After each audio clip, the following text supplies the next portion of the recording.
Hello, bienvenue chez Lily Corner. Cette vidéo pour vous présenter les nouveautés et les retours en stock de cette semaine-ci. Alors on va commencer par une grosse boîte de Warhammer, du Warhammer 40K, avec Présage Mystique qui est arrivé en stock. Et une très forte demande aussi sur les deux coffrets Pokémon qui sont arrivés, Gifrali et Filali. Donc on en a reçu quand même pas mal, donc on est assez content de vous les présenter. Donc évidemment ça va corraler très vite, comme dans les coffrets Pokémon. On a aussi fait un gros réassort de la gamme de chez Gigamic et on a pris une de leurs nouveautés, donc Pentacle, ou avec un jeu où il y aura pas mal d'interactions entre les joueurs avec un thème assez atypique. Donc voilà, j'espère le tester bientôt pour faire une petite review par après. Vous commencez à en avoir l'habitude. On a les deux extensions de Museum Pictura qui sont arrivés. Donc Museum Pictura était un jeu sur GS, donc le jeu de base était arrivé il y a 2-3 semaines je pense, et donc voilà déjà les deux extensions qui vont avec de ce jeu qui est tiré de son père, un muséum qui est sorti il y a plusieurs années pour la même maison d'édition, Holy Grail. On a aussi un petit scénario d'Unlock, Échappez-vous de la Tour Eiffel. Donc c'est un scénario qui est tiré des Escape Guides qui sont les 3 livres de Unlock, le nouveau format. Et donc là voilà, on a un petit scénario qui vient en plus de la gamme Unlock que dire sur Unlock, je pense qu'on connaît déjà tous, tout ce qu'ils ont fait. Donc voilà, ça sent très bien, c'est très très bon comme expérience de jeu et c'est assez connu. Donc il est arrivé la semaine passée, mais trop tard pour être sur la vidéo, Zapotec. Je vous en parle après. Et donc là maintenant on rentre dans le lourd, vraiment dans le lourd. Il y a eu quelques boîtes qui étaient disponibles fin de l'année passée, on n'était pas parvenu à en avoir. Ce coup-ci on les a eu.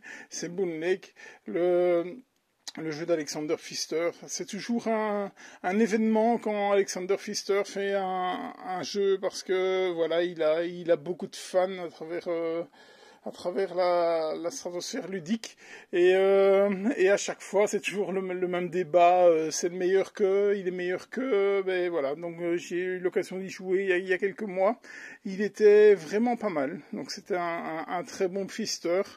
Selon encore mon avis, pas le meilleur, évidemment. Il va vraiment avoir du mal à détrôner Mombasa. Mais à jouer, très bon jeu. Je pense qu'il est nommé dans quelques prix experts, si on peut appeler ça comme ça. Et voilà, belle sensation de jeu. Boon Lake, vraiment, c'était pas mal. Alors lui, j'ai eu l'occasion de le jouer lundi, le dernier Spielworks. Une revanche sur Spielworks parce que le dernier ne m'avait pas spécialement plu. Mais donc, To Smoky Valley. Du gros jeu, du très gros jeu. Vraiment, un gros brûlage de neurones sur ce jeu. J'ai eu l'occasion de le tester. J'ai adoré. Vraiment, c'était une bombe sans nom. Waouh! Mais il faut penser à tout, la gestion des ressources c'est tendu, la gestion de l'argent là encore plus. Une petite interaction assez sympa, sans être punitif. Le jeu n'est pas spécialement punitif non plus, parce que j'ai mis 2 tours à démarrer sur les 5 et je pense que je m'en suis pas trop mal sorti. Donc voilà, de l'optimisation au maximum.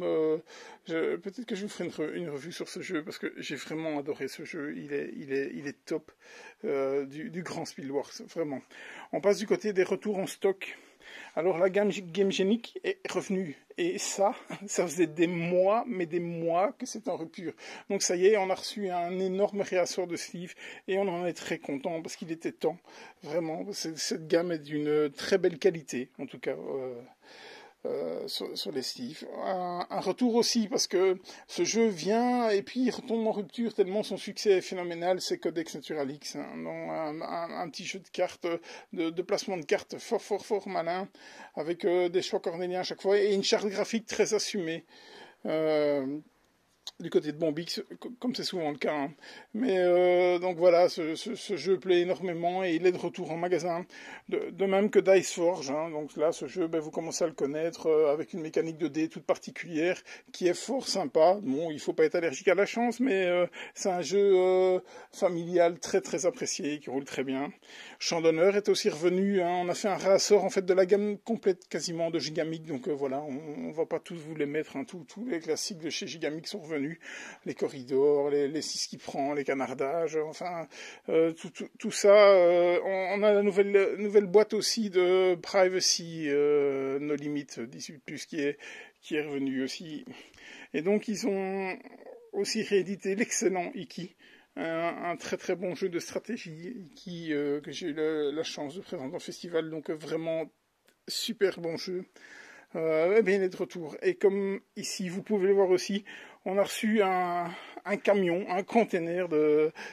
Ils sont pas tous là, hein, d'inserts. Et donc là, vraiment, on complète la gamme au maximum sur ces inserts de très très bonne qualité, que sont ceux de Folded Space. Très très facile à monter avec un peu de colle et puis ça facilite le rangement, ça facilite surtout la mise en place. Tout rentre dans la boîte nickel, c'est carré, ça tient compte des quarts slivés, voilà, c'est énormément de qualité sur ces inserts. On passe sur la table, je vais vous parler du jeu de la semaine que j'ai pu tester. Donc j'aurais pu vous parler de Smoky Valley, tellement j'ai adoré, mais j'ai eu l'occasion aussi de jouer à Zapotec. Et Zapotec est un très très très bon jeu.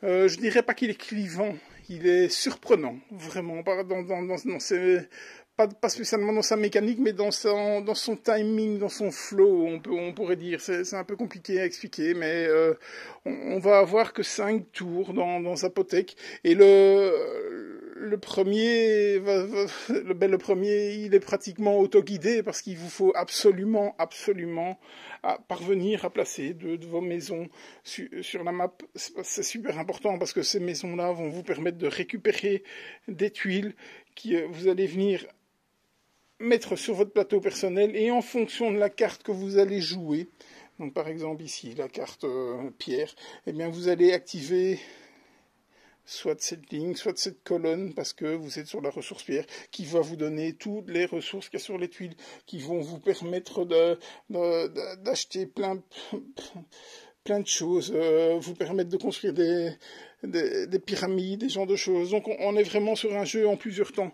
Et la force de ce jeu est qu'il a une grosse profondeur tactique, mais quand même, hein, quand on nous explique des règles qui sont pas spécialement compliquées, des règles qui sont quand même assez rapides à expliquer, je dirais un petit quart d'heure, et on s'attend à une grosse profondeur de jeu qui est là, mais où ça fait débat, vraiment débat, c'est que c'est très court, vraiment très très court. Donc notre partie, je pense, a duré 1h15, explication compris, et là on s'y attendait pas, enfin du moins moi, les joueurs que j'avais en face de moi, oui, puisqu'ils connaissaient bien le jeu, et c'est ça qui fait débat. Alors on aime ou on n'aime pas, moi je trouve que c'est du grand art, et l'auteur, hein, c'est Fabio Lopiano.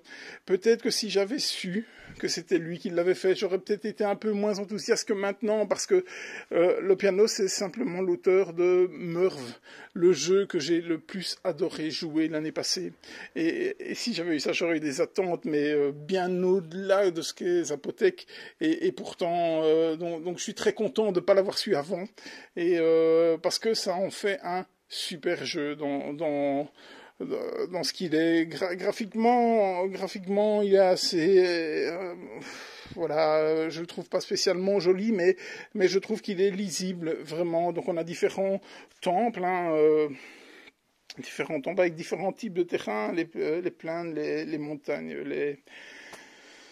la jungle, donc voilà, et comme je vous disais, ce jeu va se passer en plusieurs temps, donc vous allez devoir jouer une carte, et donc ça se choisit simultanément, elles ont toutes une valeur, et en fonction de la valeur, vous allez jouer en premier, au milieu, ou après les autres, et ça va avoir beaucoup d'influence, parce que il y a une carte ici au milieu qui va vous dire, ce tour-ci, on score toutes les maisons qui sont dans les plaines, donc vous allez essayer d'en avoir un maximum, justement, dans votre sur votre plateau de jeu. Donc le premier tour, vous essayez de passer 2 maisons, puis après, ben là, vous commencez à essayer de vous expanser, à essayer de monter sur cette piste d'offrande, je pense, ou alors aller prendre des tuiles ici qui vont vous donner soit des ressources one-shot ou des convertisseurs hein, qui vont vous permettre d'avoir des ressources supplémentaires.